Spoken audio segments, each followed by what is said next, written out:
What's up, gamers, and welcome back to Plain It Wheezy, where today we are discussing how to play as a rank 1 survivor in Dead by Daylight. Before we get started, I would just like to remind you guys that I do stream every Sunday, Monday, Wednesday, and Thursday. I'll put the link down in the description where you guys can find me. Before we do get into the meat of the video, I would like to just lay out my credentials so you know I'm someone that you can trust, that you can believe what I'm telling you. I've been playing DBD for over 3 years now. I have almost 2,500 hours and probably 1,700 of those hours are on Survivor. Now, I believe I've boiled this down into 3 simple points that most rank 1 Survivor players implement where some of the less skilled survivors might be lacking. Now, this isn't to dog on anybody. Dead by Daylight is an extremely complex game that takes a ton of time to really fully understand how everything works. And I've taken that time, and now I can relay that information to you guys so you can get there quicker. So the first point of emphasis to set yourself apart as a rank 1 survivor, in my opinion, is information.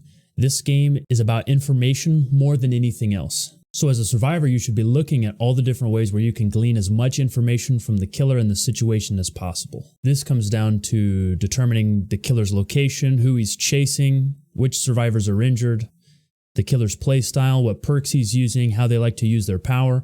There is an insane amount of information available in every single match. One little nugget of information could be the difference between tactical crouching at the exit gate or receiving the cold embrace of Mikey's hard steel deep into your throat.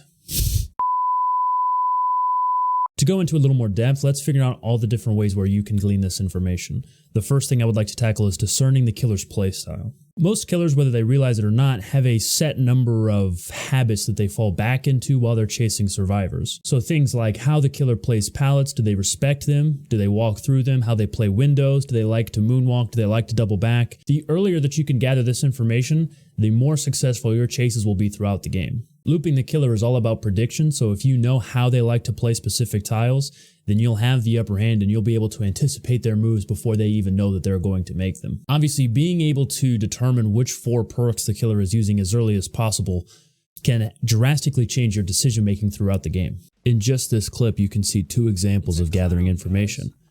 I heard a survivor scream from across the map, which narrowed down the killer pool to just a handful, and then once I saw the gas, I realized it was a clown. Then I proceeded to check for ruin, and once it was confirmed, I immediately rotated to a generator with a teammate and decided to knock one out together so we could get it finished before he had a chance to push us off of it and regress it with ruin. Hopefully we can pump this gen up together before he finishes chasing that guy or comes to push us off. Actually, he's going to come push us off right now.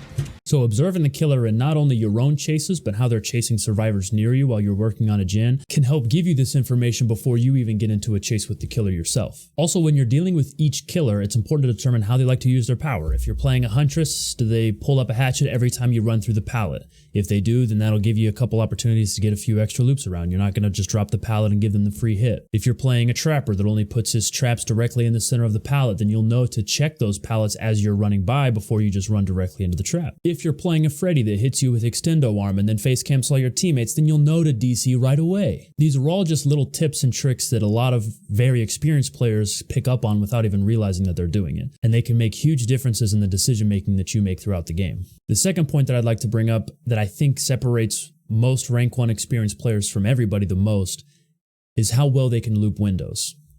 There are several tiles in the game that have really strong windows, and really good survivors know how to abuse them. LT walls are really strong if you can run them correctly. Long wall windows are very strong. Killer shack window is obviously a very strong one. And being able to waste the killer's time using just these windows makes you a much more dangerous survivor to face. Not only are you saving pallets for later in the game or more opportune times to use them, but there's also a wide range of tactics that become available to you when you start using windows that aren't available when you're just looping with pallets. One of the tactics that becomes available to you when you're looping windows is one of the things that I fear the most as a killer.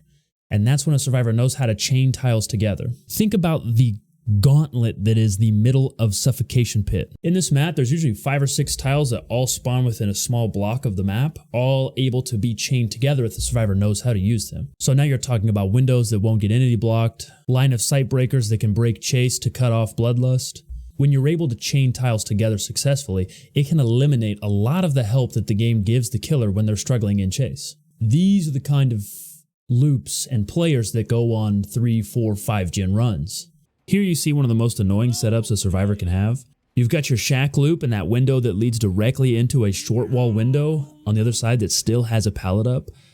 These two loops on their own are very strong, but when you can chain them together and then you have pallet on both loops, a loop like this is dirty enough for the killer. If the killer's smart enough, they'll just leave. They'll just walk away and leave you alone and go chase someone else. I think the last point that we need to bring up that could really separate yourself from the pack and turn you into a teammate that your friends can rely on is efficiency. What scares killer mains the most is when they're playing a team of efficient survivors. Efficiency tilts killers so badly that anytime they play a team of efficient survivors, they automatically start whining in the post-game chat about it being a swift. But playing efficiently isn't relied on just being in comms. You can play efficiently with 3 solo queue teammates. The main basis of playing efficiently is that you don't have any wasted actions. You don't spend your time crouch walking around the edge of the map. You don't spend your time hiding in random places, not sure of what to do. You spend your time doing one of 3 things: going front hooks and healing your teammates, working on objectives, or running the killer. These should be the only 3 things that you're focused on: popping totems, doing gens, unhooking and healing your teammates, or wasting the killer's time. Now within those 3 actions, there's a wide range of ways that you can do that. I'm not saying everyone has to run object and run the killer. Using urban evasion and crouch walking away from a generator can waste just as much time of a killer looking for you as it can when you're running the killer. However, nothing will kill a game quicker than one teammate sitting on the hook while the other 3 are crouched near that hook, all trying to get the save. It's moments like these when I'm solo queuing that I realize the game is probably a wash and we're not going to have much of a chance. This is why perks like Kindred are great for solo queue players, because you don't have that guessing game on whether someone is going for the save or not. You and your teammates all know who's going for the save or who is getting chased, and the other one can stay on a gen. So to recap here really quick, 3 points to instantly make you a rank 1 survivor: gleaning as much information as quickly as possible, using windows effectively in chase to chain tiles together and to save your pallets, and playing as efficiently as possible. If you can do these 3 things consistently, then you'll be making Freddy's DC in no time. Alright gamers, that's going to do it for today's video. We're going to start moving more into guides and tips and walkthroughs in Dead by Daylight specifically. So if you like this video, please give me a like, give me a comment, let me know. Comment some subjects that you guys want me to touch on in the future and I'll be happy to make guides for you, okay? Until then,